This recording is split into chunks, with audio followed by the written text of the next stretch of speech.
Siyabonga sihlalo umgomo wakho omuhle. Na ukuthi sazi ukuthi yonke into eseBhayibhelini ifanele siyishumayele. Kodwa ngeqiniso angeke sawushumayela umbuzo. Ngoba into yombuzo into ezakwena ngqo. Ekufuze uyiphendule. Ayibonge Nkosi bazalwane. So ngamanye amazwi ingakho ngithi sihlalo bengizofunda nje kuphela. Ngoba umbuzo mangifunda leli zwi ngithola ukuthi lo mbuzo uqhamuka ethempeli alikakadilizwa. Kodwa lo mbuzo uvezwa ukuthi akusise lona leli thempeli bekade belazi. Angazi noma sizozwana ngazalwane. Lo mbuzo ukhanyukiswa ukuthi bakhona babudlamini ababona inkazimulo ngobizo kaNkulunkulu.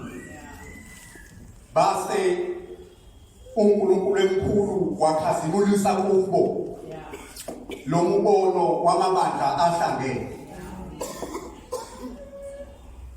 Kodwa endleleni enzwe izwi lenkosi lithi ngobude bendlela umphako uyabona. Nangesizwe kwenze kanjalo ukuthi indlu kaJehova bangabe besayihlonipha. Abanye bayiphendula indlu yabo bengasamfaki uNkulunkulu. Abanye ngesikhathi sokuthandaza bangayifaki into yokuthandaza, bayifaka izindaba. Abanye endlini yokuthandaza bafaka inhlelo. Abanye baveza ubukhulu babo bakhohlwa uNkulunkulu. So ngamanye amazwi lo mbuzo uvela esikhathini esinjalo ukuthi kukho konke lokho enikwenzayo siyabona niyakwenza endlini kaNkulunkulu, siyabona niyakwenza ethempelini kaNkulunkulu, kodwa usakhona yini oyedwa oseleyo owayibonayo inkazimulo yokuqala? Mhlawumbe abadlamini bebezovuka namhlanje bephakamisa izandla bebelele khona bathi thina sayibona inkazimulo yokuqala. Amandla ethu sawaveza, sagijima nje ngakwirelay isihlalo sakunikeza nini relay sasiqhubeka nayo ngoba lenkazimulo akusiyo inkazimulo nje ephelayo, kodwa ingakho sikule ndawo sigijima nerelay yenkazimulo esithi noma bakumjonga badlula, kodwa inkazimulo abayibonayo nathi sisahamba ngayo. Nathi sihamba ngayo. Sisahamba ngayo. Nina ngalikhona bazalwane niyayibona inkazimulo emabreakini enishumayela kuwo.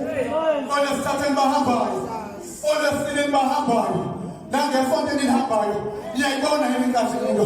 Bamhlophe mhlawumbe inkazimulo ayisadingi ukuthi sibone sekufuza abantu masihamba nabo sibuke sithi lo uhamba nayo inkazimulo imimbethe izudavide athi umzungezile ngemuva nangaphambili kanti akazungeziwe nje inkazimulo ehlezi kuyo.